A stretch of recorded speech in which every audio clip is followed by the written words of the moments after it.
మీ పేరులో మొదటి అక్షరము తో పాటి అయితే ఉత్తర నక్షత్రము 2, 3, 4 పాదాలు కన్యారాశి కిందకు వస్తాయి. మీ పేరులో మొదటి అక్షరము పూష్యం నా కా అయితే హస్త నక్షత్రం 1, 2, 3, 4 పాదాలు కన్యారాశి కిందకు వస్తాయి. మీ పేరులో పేపో అయితే చిత్తా నక్షత్రం 1, 2 పాదాలు కన్యారాశి కిందకు వస్తాయి. ఈ కన్యారాశి వారికి ఆదాయం 14, ఖర్చు 2, రాజపూజ్యాలు అవమానమాలుగా ఉంటాయి.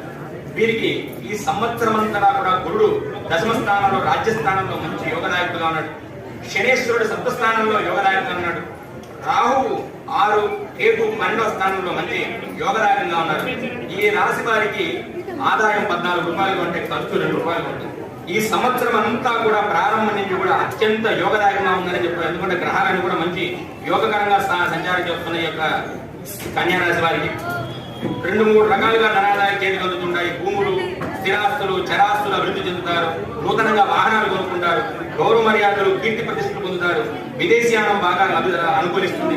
పుణ్యక్షేత్రాల సందర్శన, దూర ప్రయాణాలు ఎక్కువగా చేయడం జరుగుతుంది. సంవత్సరం ఈ యొక్క కన్యారాశి వారు శుభ కార్యక్రమాలు బాగా కలిసి వస్తాయి. విలువైన వస్తువులు, ఆభరణాలు, వాహనాలు అన్ని కూడా కొనుక్కుంటారు. పాత బకాయిలు అన్ని కూడా వసూలు అవుతాయి. గతంలో ఎవరైనా అప్పు చేసి రుణాలు ఇవ్వాల్సి ఉంటే ఈ సంవత్సరం బాగా వసూలు అవుతుంది.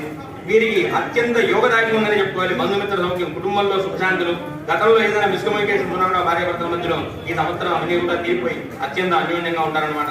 విద్యార్థులకి అత్యంత ప్రోత్సాహకరంగా ఉంటుంది. పరీక్షలో ఉత్తీర్ణులవుతారు.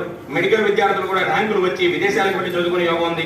ఉద్యోగస్తులకి అనుకూల ప్రదేశాలకు ట్రాన్స్ఫర్ జరుగుతాయి. పని ఒత్తిడి ఎక్కువగా ఉంటుంది. కొంచెం మానసిక ఆందోళనగా ఉంటారు.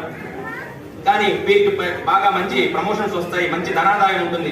వ్యవసాయదారులకు 2 పంటలు కూడా బాగా ఫలిస్తాయి. కూరగాయలు, ఆకుకూరలు, శనగలు వేసేవారికి బాగా, తృణధాన్యాలు వేసేవారికి బాగా లాభదాయకంగా ఉంటుంది. వ్యవసాయం చేసేవారికి, వ్యాపారస్తులకి క్రయ విక్రయాలు బాగా లాభిస్తాయి. రియల్ ఎస్టేట్ రంగం, పరిశ్రమలు, చేతి వృత్తి వ్యాపారం చేసేవారికి కూడా బాగా లాభం అత్యంత యోగదాయకంగా ఉంటుంది సంవత్సరం. క్రీడాకారులకు అన్నింటా దిగ్విజయము. టీవీ, సినీ పరిశ్రమలో పనిచేసే వారికి కూడా అత్యంత లాభదాయకంగా ఉంటుంది. ఆరోగ్యం విషయంలో కొద్దిగా జాగ్రత్త వహించాలి. కాంట్రాక్టుదారులకి పెద్ద కాంట్రాక్టులు బాగా కలిసి వస్తాయి. విశేష ధనాదాయం పొందుతారు. యొక్క కన్యారాశి వారు మధ్యలో కొన్ని చికాకులు ఉన్నా కూడా అన్ని కూడా దిగ్విజయంగా పరిసమాప్తం చేసుకుని అత్యంత యోగదాయం పొందుతారు. రాజకీయ నాయకులకు ఉన్నత పదవులు లభిస్తాయి. అభివృద్ధి ఏర్పడును. విశేష జనాదరణ పొందుతారన్నమాట యొక్క కన్యారాశి వారి సంవత్సరం. ఈ రాశి స్త్రీలకి అన్ని రంగాలుగా యోగదాయకంగా ఉంటుంది. ఉద్యోగస్తులకి ఉన్నత పదవులు వచ్చి ట్రాన్స్ఫర్లు జరుగుతాయి. పై చదువులు విదేశాలకు వెళ్తారు.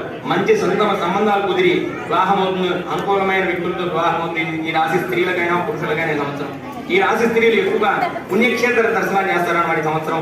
వెండి, బంగారు ఆభరణాలు, నూతనంగా వాహనాలు ఇవన్నీ కూడా ఎక్కువ